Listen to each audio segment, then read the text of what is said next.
Hello guys, आप सबका मेरे यूट्यूब चैनल बीएड एजुकेशन में हार्दिक अभिनंदन है। आप सबको मेरा प्यार भरा नमस्कार। आज का हमारा टॉपिक है वैदिक काल में विज्ञान की उन्नति। भारतीय विज्ञान की परंपरा प्राचीनतम वैज्ञानिक परंपराओं में से एक है। इस बात में कोई अतिशयोक्ति नहीं है कि जो भारतीय विज्ञान की परंपरा है वो दुनिया की सबसे प्राचीनतम यानी सबसे पुरानी परंपरा है। इसमें कोई अतिशयोक्ति नहीं है। भारतीय विज्ञान का विकास प्राचीन समय में ही हो गया था। भारत में विज्ञान का जो उद्भव है वो ईसा से 3000 पूर्व वर्ष हुआ। हड़प्पा तथा मोहनजोदड़ो की खुदाई से प्राप्त सिंधु घाटी के प्रमाणों से वहाँ के निवासियों की वैज्ञानिक दृष्टि तथा उनके वैज्ञानिक उपकरणों का पता है वो चलता है।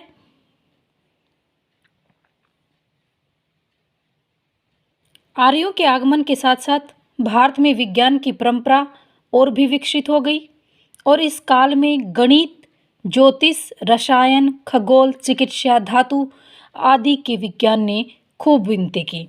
यानी अगर हम ज्योतिष, रसायन, खगोल, चिकित्सा, धातु आदि के विज्ञान में काफ़ी उन्नति की थी कि अगर हम गणित के क्षेत्र की अगर हम बात करते हैं तो सिंधु घाटी सभ्यता एक व्यापार मूल सभ्यता थी। वहाँ पर नाप तोल की प्रणालियाँ वो पहले से विकसित थी। पुरातत्ववादियों के अनुसार सिंधु घाटी सभ्यता में 16 के अनुपात वाली माप तोल की प्रणाली विकसित थी और यजुर्वेद में भी 10 खरब तक की संख्याओं का वर्णन है और वेदांग साहित्यों में ज्योमिति का वर्णन है। अगर हम खगोल शास्त्र की अगर बात करते हैं तो भारतीय खगोल विज्ञान का उद्भव है वो वेदों से माना जाता है। वेदांग साहित्य में ज्योतिष का प्रयोग खगोल विज्ञान के सिद्धांतों पर आधारित था और प्रसिद्ध जर्मन खगोल वैज्ञानिक कोपरनिकस ने से भारतीय वैज्ञानिक जो आर्यभट्ट थे उन्होंने पृथ्वी की गोल आकृति और उसको अपनी ध्रुव पर चक्र लगाने के सिद्धांत भी बता दिया था।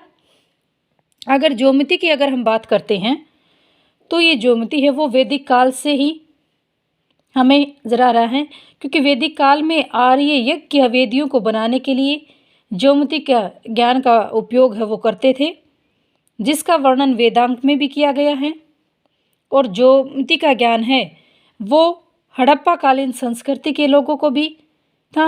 ईंटों की उत्पत्ति, भवनों का निर्माण करने में, सड़कों का समकोण बनाने व उनको काटना इस बात का प्रमाण करता है कि उस काल में भी लोगों को ज्योमिति का ज्ञान था।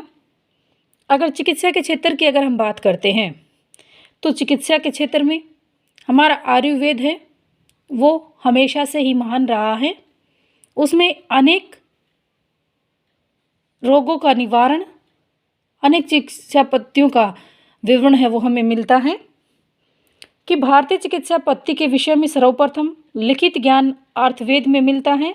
अर्थवेद में मिलता है।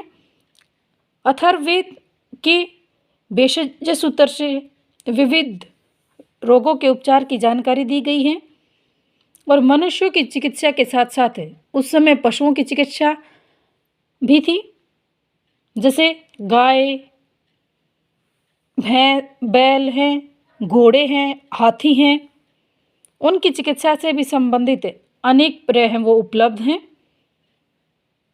और अगर हम धातुओं की अगर बात करते हैं तो 1000 से 1600 ईस्वी तक भारत में प्राय सभी भागों में लोहे के अस्त्र शस्त्रों का उपकरणों का प्रयोग काफ़ी मात्रा में किया जाने लगा था।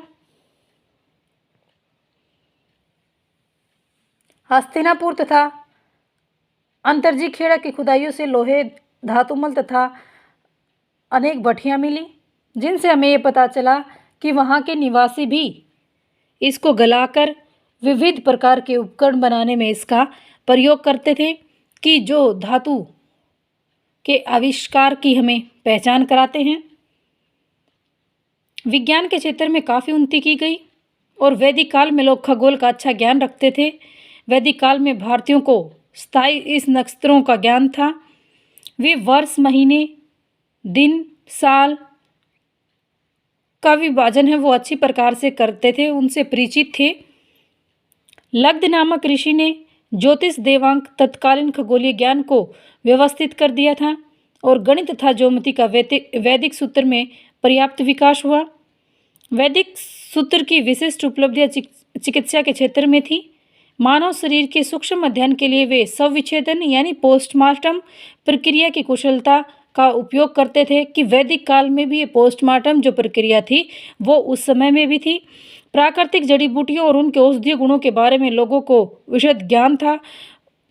तत्कालीन चिकित्सक स्नायु तंत्र तथा सुषुम्ना के महत्व में भली भांति वो परिचित थे, यानी सुषुम्ना यानी रीढ़ की हड्डी के महत्व के बारे में वो भली भांति परिचित थे।